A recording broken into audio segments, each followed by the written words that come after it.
Hola, ¿qué tal? Estamos nuevamente aquí en esta serie de videos sobre el nuevo sistema de justicia penal acusatorio en México principalmente, derecho penal, derechos humanos, derecho internacional de los derechos humanos y esas temáticas que estamos tratando de exponer para generar nuevas formas o nuevas ideas de cómo implementar este esquema penal acusatorio mexicano. Los saluda nuevamente Eloy Morales Brand y en esta ocasión vamos a platicar sobre una técnica de investigación que es la revisión corporal o toma de muestra. Concretamente, el tomar muestras físicas, biológicas, cabello, piel, sangre, algún fluido, o realizar algún examen corporal o alguna fijación de imagen corporal que pueda ayudar en un momento dado a la investigación del hecho delictivo en este nuevo sistema penal. Hay un detalle importante aquí. Como el interés de la supuesta búsqueda de la verdad en este nuevo esquema acusatorio, como ya habíamos comentado, es más bien un interés de resolver un conflicto, entonces esa búsqueda de información pues debe estar siempre enfrentada o más bien equilibrada con los derechos de los involucrados. O sea, no puede ser a toda costa violentando sus derechos, sino que debe haber un equilibrio entre el ejercicio de los derechos como sujetos de derechos, como personas de los involucrados, entiéndase la víctima, el imputado, demás interesados, con ese interés en la búsqueda de una supuesta verdad o una reconstrucción de una verdad que más bien va a ser una declaración de verdad por parte de la autoridad. Aquí es donde entra este punto.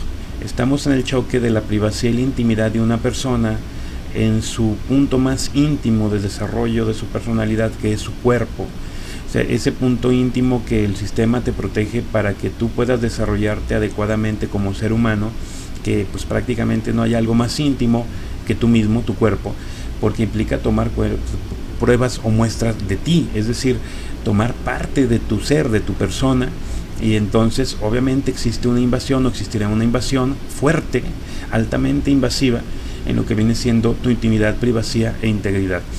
El asunto aquí es que por lo menos la regla general de esa búsqueda de información, si yo por ejemplo tuviera que comparar ADN o algún otro tipo de cuestión corporal que pudiera ser examinada o fijada para identificación, el asunto aquí es que la toma de muestras en un primer momento requiere necesariamente el consentimiento informado de la persona que se va a afectar. ¿Qué implica este consentimiento informado? Si se trata de la víctima, si se trata del imputado, que previamente asesorado por su defensor y estando presente su defensor, se le informe que es necesario tomar una muestra, qué tipo de muestra y para qué, para hacer una investigación. Y con esa base de información y consulta con su representante jurídico o legal, decidan si dan la muestra o no. Si dan la muestra, pues no habría ningún problema, se atendería a cuidar la dignidad, el pudor y salud de la persona, una persona de confianza o sus representantes jurídicos estarían presentes ahí, el imputado siempre debe estar acompañado de su defensor y personal preferentemente el mismo sexo, el sexo que elija la persona que va a ser intervenida, será la que tome la muestra, que debe ser persona especializada para hacer esta actividad, pero se requiere el consentimiento informado y en ese consentimiento informado también se le informa que tiene derecho a negarse a proporcionar la muestra. ¿Qué pasa si se niega a proporcionar la muestra a alguna persona? Bueno, si se trata de la víctima, de acuerdo a las reglas del Código Nacional, ni siquiera el juez podría autorizar que la víctima sea intervenida corporalmente. Se garantiza y se resguarda su integridad y sobre todo tratar de evitar su revictimización. Pero lo que pasa con el imputado o incluso terceros no está muy claro en el Código Nacional. Pareciera, siguiendo las tendencias de otros estados, que un juez puede autorizar válidamente, aún sin consentimiento del imputado, su intervención corporal. Se habla de un supuesto interés de protección de la víctima, de la búsqueda de la información, de la administración de justicia. El problema está en el sentido de si a la víctima el juez no puede obligarla, ¿por qué sí puede obligar al imputado o a un tercero?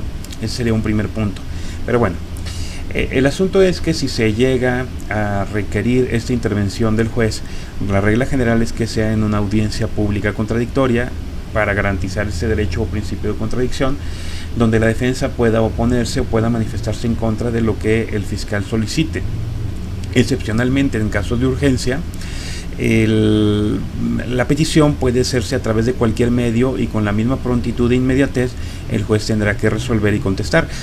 Un caso de urgencia es porque la muestra o la toma de la fluido corporal del objeto, del cabello, de la cuestión sanguínea, etcétera, la evidencia que se pretende recabar y sobre todo la naturaleza de la dinámica pericial que se va a querer ejecutar con esa evidencia, pues requiere de una decisión urgente, porque puede perderse, porque puede diluirse, porque puede acabarse la naturaleza y entonces ya no me sería importante o no tendría forma de recabar esta información.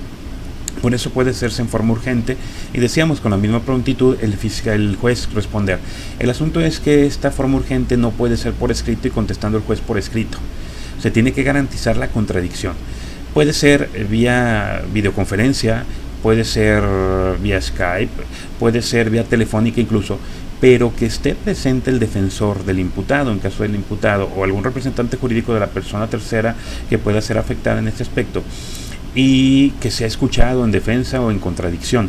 No puede tomarse unilateralmente, ni siquiera por vía telefónica, unilateralmente la decisión, nomás escuchando al fiscal y otorgando la determinación, menos aún si tengo al imputado detenido.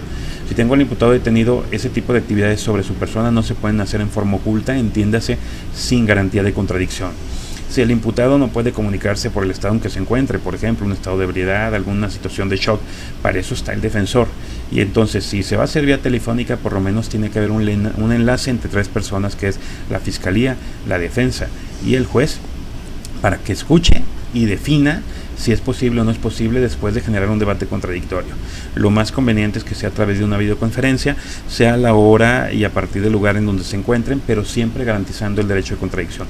De lo contrario, si se hace unilateralmente fiscal y juez, esa actuación va a ser ilegal y con base a la doctrina del árbol venenoso, todo lo que se derive de ella va a ser nulo, con base a elementos probatorios nulos, por evitar o no permitir esa libre contradicción. En caso de que tengamos esa contradicción o ese debate contradictorio, ya sea en audiencia o vía telefónica o videoconferencia, pues entonces el fiscal tiene que clarificar a qué persona se quiere practicar y por qué, es decir, tiene que establecer una teoría del caso pequeña en el sentido de por qué estoy investigando a esa persona y por qué tiene relación con los hechos el que pueda realizarle una actividad o toma de muestra corporal, establecer el tipo de muestra, qué es lo que quiere obtener, cómo se realizará el examen, cómo se realizará la muestra, cómo se realizará el estudio, la fijación de fotografía, por qué esa muestra es la menos invasiva, es decir, la idea de adecuación, necesidad y proporcionalidad, en el sentido de por qué es idónea y adecuada esa prueba, por qué no puedo tener otra que me dé la misma naturaleza o el mismo fin, por qué es el mecanismo menos lesivo, es decir, finalmente, por qué es el menos invasivo de los que tengo ahí, el menos violento a la persona, y sobre todo porque es prácticamente el único mecanismo que tengo para obtener ese tipo de prueba, y que no tengo otra prueba más para aventarme el delito que obtener una cuestión corporal. Y la proporcionalidad sería un equilibrio en el sentido de no ser tan violento y tan lesivo, pero sobre todo garantizando también el derecho de la administración de justicia y de la procuración de alguna actividad probatoria a favor de la víctima. Esto siempre y cuando no convierta en simple objeto de prueba al imputado. Eso es muy importante. El detalle aquí está en que el nivel de adecuación constitucional no está muy claramente definido.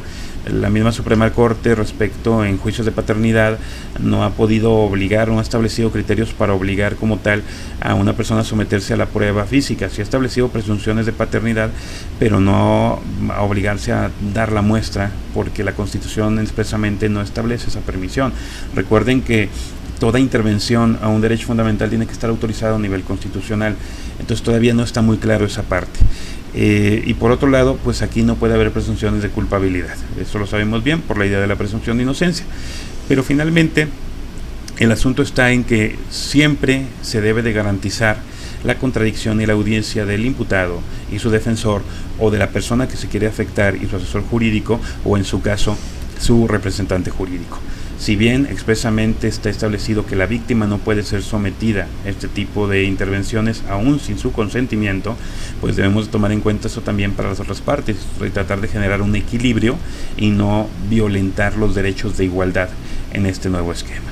Entonces, por lo menos quedémonos con la idea que siempre se requiere debate contradictorio para poder autorizar este tipo de intervención, más allá de que se pueda debatir, incluso discutir qué tanto a nivel constitucional se puede intervenir a una persona física o corporalmente cuando la Constitución expresamente no valida ese tipo de intervención. Recordemos que los derechos no pueden violentarse si la Constitución no permite esa afectación. Siempre pueden ampliarse, pero no restringirse si la Constitución no permite esa restricción. Espero que el video haya sido de utilidad, que esta información nos ayude sobre todo a implementar adecuadamente este sistema, a evitar generar actuaciones que puedan violentar derechos y en su caso nulificar pruebas y procesos. Y pues los espero en la próxima entrega.